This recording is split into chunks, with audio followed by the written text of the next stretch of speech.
Assalamualaikum warahmatullahi wabarakatuh. Pada video kali ini kita akan membahas mengenai bagaimana melakukan telaah literatur sampai pada menyusun tinjauan pustaka. Baik, kita mulai. Kita pahami bahwa penelitian adalah suatu cara menemukan kebenaran atau pengetahuan yang dilakukan dengan metode ilmiah atau scientific method. Salah satu ciri metode ilmiah adalah mendapatkan kebenaran pengetahuan melalui pembuktian hipotesis. Suatu pernyataan hipotesis tentunya harus dilandasi dengan dasar teori dan konsep yang cukup memadai. Teori dan konsep ini tentu harus tercantum dalam berbagai literatur, sehingga kita dalam merumuskan hipotesis itu memerlukan telaah literatur yang mendalam. Telaah literatur itu sendiri adalah kajian kritis yang dilakukan terhadap suatu topik yang sudah ditulis oleh ilmuwan atau para pakar di bidangnya. Tulisan yang ditelaah itu biasanya adalah tulisan yang ditulis pada berbagai literatur, misalnya dalam buku teks yang tersimpan di perpustakaan, publikasi hasil penelitian pada jurnal ilmiah atau jurnal online, laporan penelitian, misalnya skripsi, tesis, atau disertasi, atau dari hasil pencarian literatur kita yang dari internet, atau dari rangkuman hasil seminar nasional maupun seminar internasional. Tentu kegiatan telaah literatur ini menuntut peneliti untuk mengumpulkan berbagai sumber informasi ilmiah tersebut. Selain itu, peneliti juga dituntut untuk mengkaji dan menelaah secara mendalam teori dan konsep yang terkait dengan penelitian yang akan diteliti, kemudian membuat kesimpulan awal jawaban terhadap pertanyaan penelitian. Hal ini yang dijadikan sebagai dasar dalam merumuskan hipotesis. Nah, semakin lengkap sumber literatur dan semakin mendalam telaah ilmiah terhadap literatur tersebut, maka akan semakin mendalam pengetahuan Anda sebagai peneliti mengenai masalah yang akan diteliti, dan akan semakin kuat dasar yang digunakan untuk merumuskan hipotesis.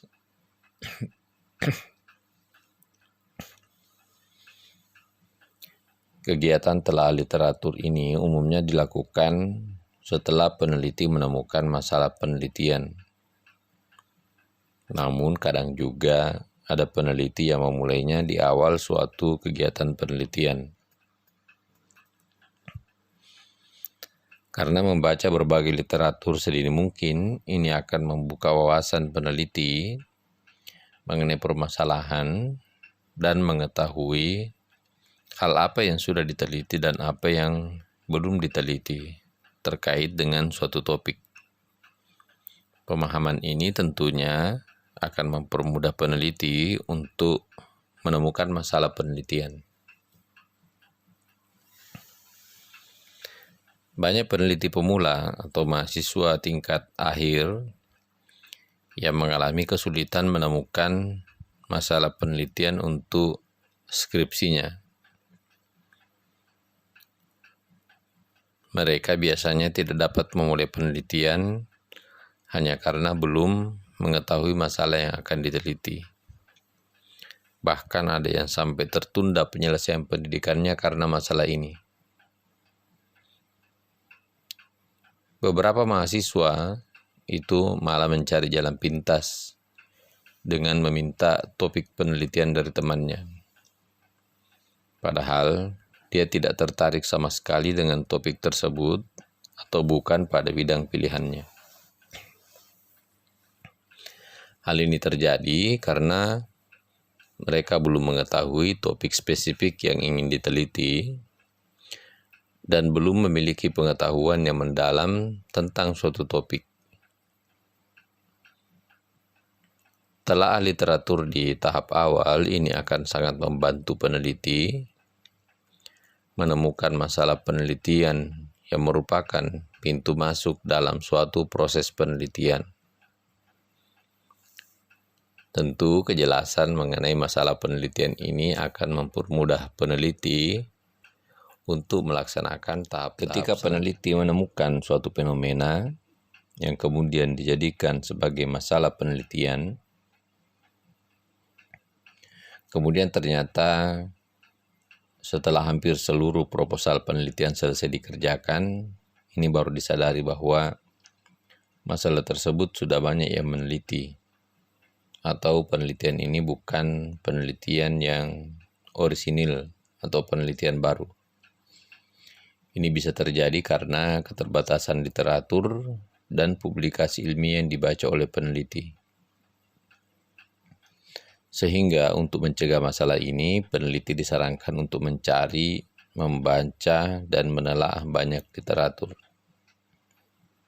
Peneliti yang banyak membaca literatur dengan cepat bisa menemukan masalah penelitian yang baik dan orisinil, atau setidaknya akan memiliki pemahaman yang lebih baik dibandingkan dengan peneliti yang sedikit membaca literatur. Kedalaman dan kejelasan literatur yang digunakan untuk menjelaskan suatu fenomena atau masalah ini merupakan salah satu yang membedakan antara skripsi, tesis, maupun disertasi. Jadi semakin tinggi level suatu penelitian, maka akan semakin komprehensif teori dan konsep yang digunakan sebagai dasar penelitian tersebut. Kemudian akan semakin mendalam juga permasalahan yang akan dibahas. Atas dasar ini, bagi mahasiswa yang sementara ini menyelesaikan skripsi atau tesis, itu tentu sangat dianjurkan untuk banyak membaca dan menelaah buku teks atau publikasi dari berbagai jurnal ilmiah.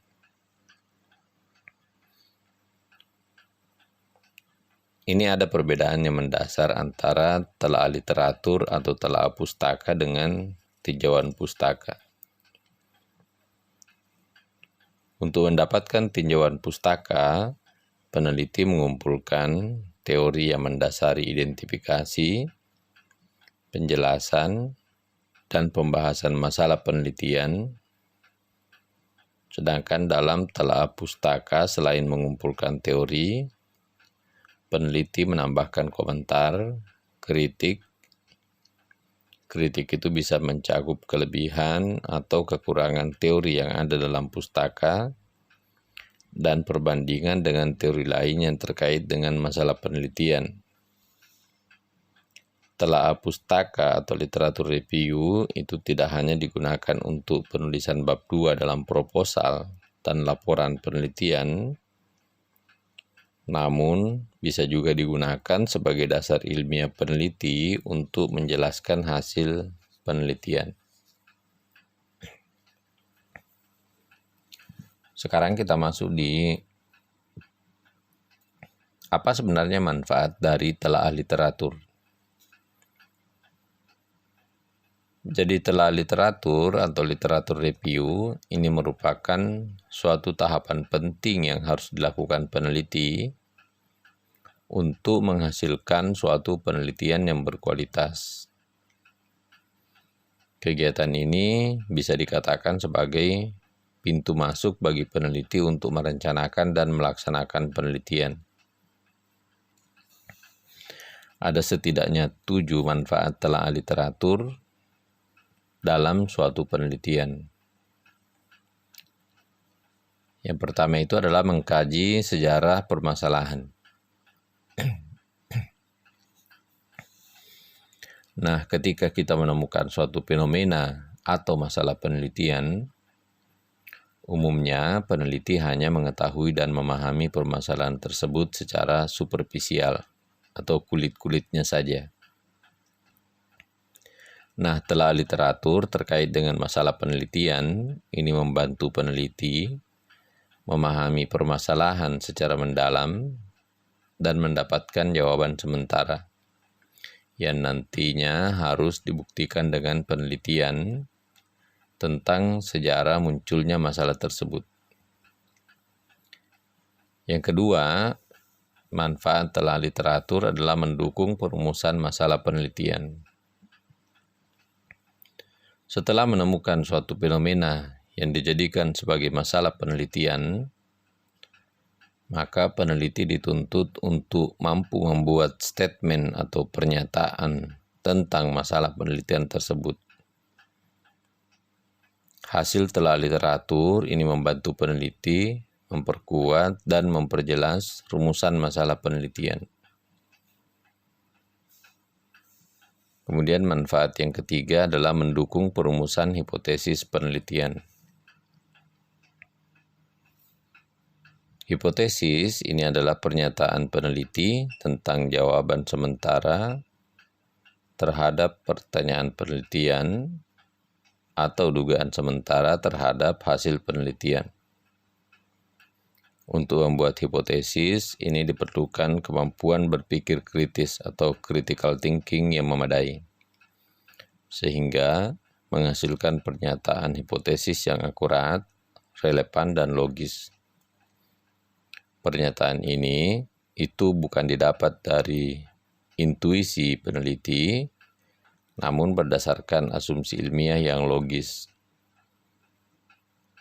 Kemampuan peneliti dalam memberikan asumsi ilmiah terhadap suatu peristiwa atau masalah ini tentunya didapatkan dari kegiatan telaah literatur yang mendalam yang kemudian dijadikan dasar oleh peneliti untuk menyusun hipotesis. Kemudian manfaat keempat dari telaah literatur adalah mendalami landasan teori yang berkaitan dengan masalah penelitian.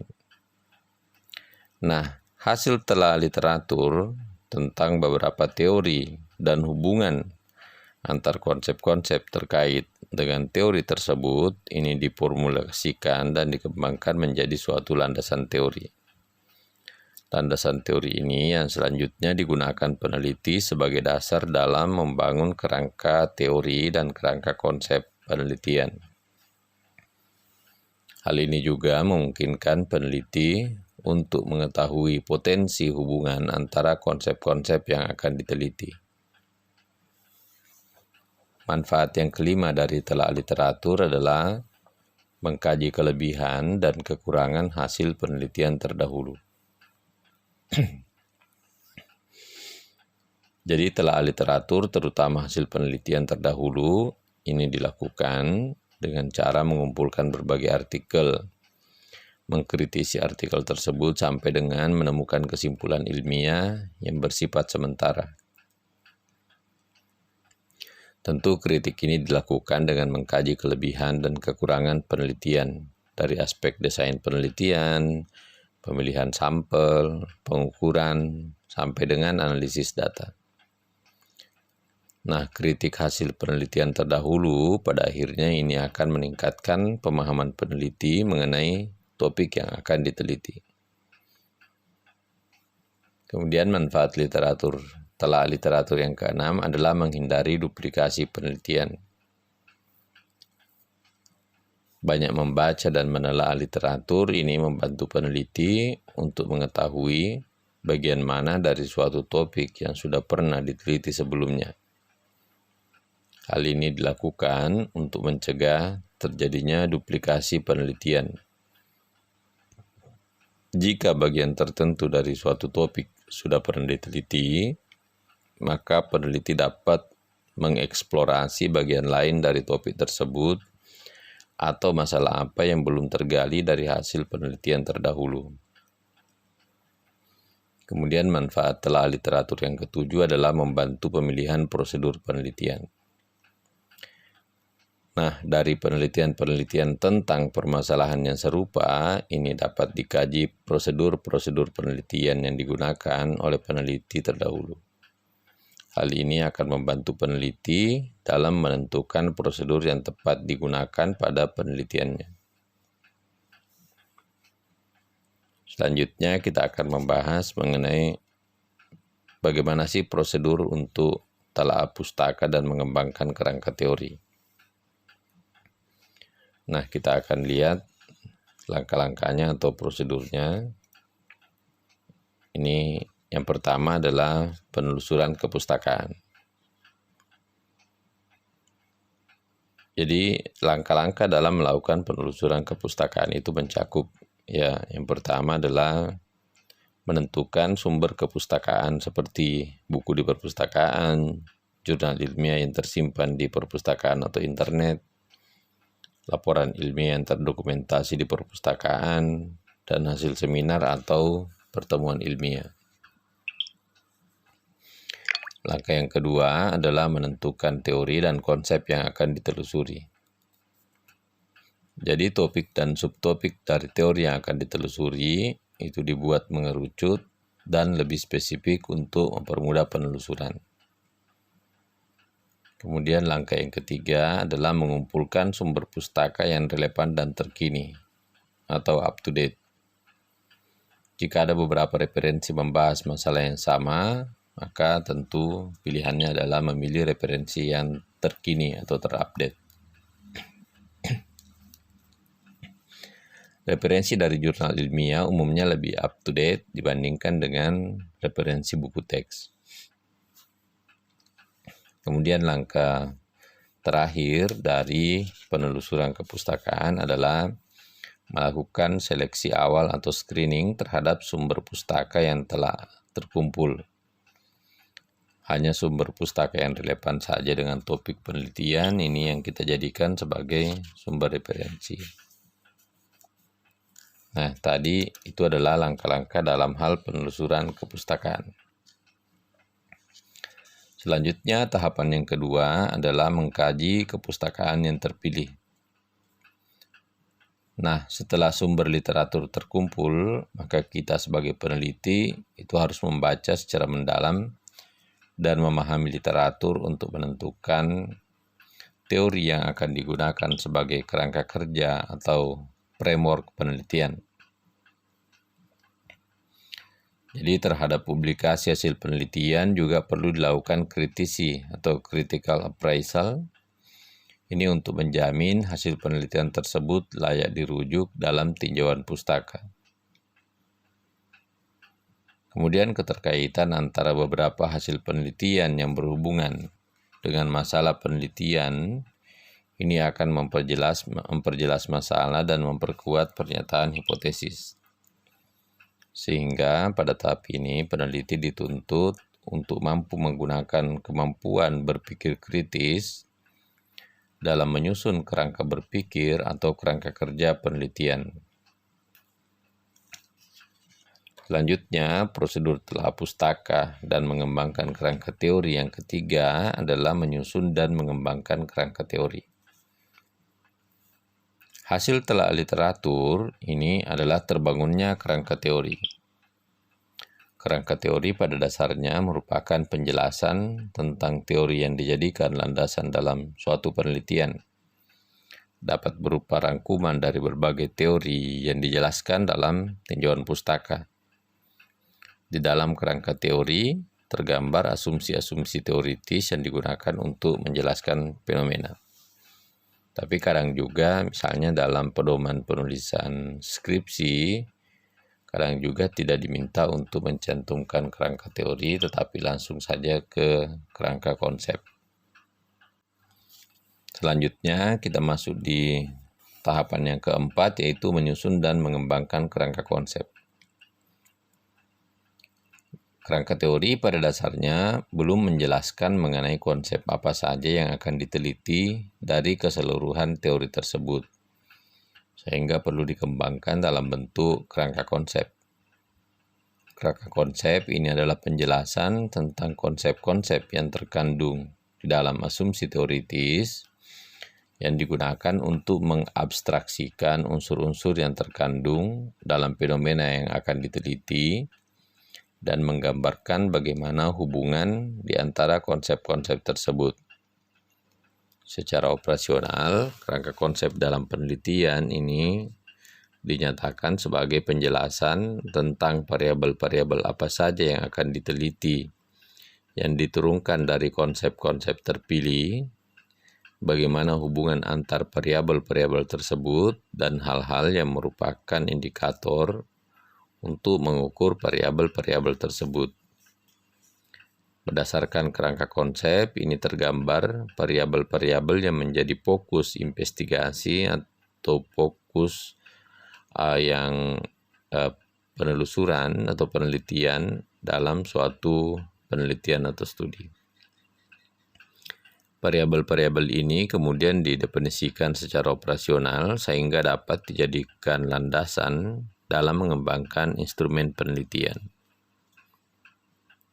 Nah, kalau kita perhatikan skema, maka ini kita bisa lihat bahwa telah literatur ini sangat penting sebagai landasan dalam merumuskan definisi operasional variabel dan menyusun instrumen penelitian. Jadi, telah pustaka atau penelusuran, pemilihan, dan kritisi pustaka yang akan dijadikan sebagai landasan penelitian ini akan berlanjut pada kumpulan teori atau sekumpulan teori yang relevan dengan topik penelitian. Kemudian dari kumpulan teori itu diturunkan menjadi kerangka teori yang nanti akan menampilkan skema teori yang digunakan sebagai kerangka dalam penelitian. Kemudian dari kerangka teori kita turunkan menjadi kerangka konsep. Kerangka konsep ini menampilkan beberapa konsep yang ingin diteliti dan skema hubungan di antara konsep ini kemudian turunlah menjadi variabel penelitian atau penjabaran dari suatu konsep sehingga dapat diamati dan diukur. Dan yang terakhir adalah definisi operasional variabel. Jadi definisi operasional variabel adalah definisi yang dibuat oleh peneliti, ini berdasarkan literatur, yang menjelaskan variabel secara lebih operasional, meliputi indikator untuk menilainya, skala pengukuran, serta alat dan metode yang digunakan untuk mengukur variabel tersebut. Dalam menyusun tinjauan pustaka, perlu dipahami bahwa apa yang telah ditulis dalam latar belakang masalah itu perlu dirinci dan dibahas hubungan-hubungan antar variabel pada tinjauan pustaka. Jadi meskipun tampak bahwa tinjauan pustaka ini hanya merupakan ramuan dari pendapat orang lain, namun kenyataannya ini tidak mudah untuk membuat tinjauan pustaka yang baik. Tidak jarang tinjauan pustaka ini hanya merupakan kumpulan pernyataan atau hasil penelitian terdahulu tanpa lebih dahulu dicerna, didalami, ditelaah, atau tanpa interpretasi yang memadai dari peneliti.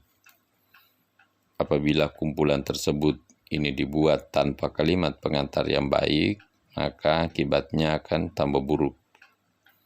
Sehingga maksud untuk menyajikan informasi yang komprehensif atau lengkap dan akurat yang memperjelas secara keseluruhan aspek penelitian yang direncanakan ini malah tidak tercapai. Kesulitan yang lain adalah yang tidak jarang terjadi ini adalah hal-hal yang kontroversial mengenai suatu hal. Jadi kajian yang cermat dalam merangkum hal tersebut biasanya dapat memberikan penjelasan bahwa memang ada kontroversi, namun tidak dapat mencapai simpulan akhir. Jadi seringkali kita hanya menampilkan dua konsep atau dua teori yang kontroversi, tetapi kita tidak memberikan penjelasan lebih detail terkait dengan kontroversi tersebut. Nah, untuk dapat mencapai hal yang terakhir ini perlu suatu teknik statistika yang akhir-akhir ini semakin berkembang, ya, namanya meta-analisis. Meta-analisis itu biasanya membahas mengenai kontroversi-kontroversi yang terkait dengan teori atau hasil-hasil penelitian yang berkembang saat ini. Dengan teknik meta-analisis ini, itu dapat dibuat kesimpulan yang sahih mengenai berbagai hasil penelitian, khususnya uji klinis yang hasilnya kontroversial atau tidak konklusif. Ini karena jumlah subjek biasanya yang kurang memadai. Dalam menulis tinjauan pustaka, ini kalau misalnya kita bahas mengenai penelitian yang ada kaitannya dengan penyakit, ini tidak perlu seluruh aspek penyakit yang diteliti itu dibahas dengan proporsi yang seimbang. Ini seperti membuat buku ajar. Ini biasanya peneliti pemula seringkali terjerumus ke dalam hal ini. Jadi yang diperlukan adalah tinjauan komprehensif terhadap aspek yang diteliti, dengan penekanan utama pada hubungan antar variabel yang diteliti dan variabel lain yang mungkin berperan. Beberapa pengertian dasar yang esensial ini tentu perlu dikemukakan memang. Namun uraian panjang lebar dengan sistematika seperti menulis buku ajar ini tentu tidak diperlukan. Sumber pustaka yang digunakan ini sedapat mungkin yang cukup baru, mungkin 3-5 tahun terakhir, agar informasi yang disampaikan ini tidak kadaluarsa. Buku ajar biasanya memberikan informasi yang terlambat beberapa tahun. Baik artikel asli atau tinjauan pustaka di dalam jurnal kedokteran, ini merupakan sumber informasi yang cukup baru. Jadi bukan cuma jurnal kedokteran ya, jurnal keperawatan, jurnal teknologi laboratorium medis, dan jurnal-jurnal kesehatan lain, ilmiah lain yang terkait dengan topik penelitian. Sumber informasi terkini ini dapat diperoleh dari online database melalui internet. Karena itu ditekankan sekali agar peneliti dalam era digital yang saat ini harus bebas dari buta huruf komputer atau komputer illiterasi, sehingga peneliti dapat mengikuti informasi terbaru mengenai materi yang akan diteliti. Makalah ataupun materi dalam pertemuan ilmiah seperti International Conference kita yang kemarin, ini bisa juga memberikan informasi terkini mengenai aspek-aspek yang relevan dengan penelitian. Teknik penulisan akademik ini juga harus diperhatikan dengan benar. Kalimat yang terlalu panjang, kalimat tanpa subjek, atau ejaan yang tidak benar atau tidak taat asas ini harus dihindarkan. Sementara alur pikiran yang logis itu juga harus tetap dijaga. Penulisan paragraf yang tidak tepat ini akan dapat mengurangi kejelasan informasi yang disampaikan. Penulisan rujukan ini harus diperhatikan dengan baik, karena hal tersebut merupakan salah satu kriteria tinjauan pustaka yang baik.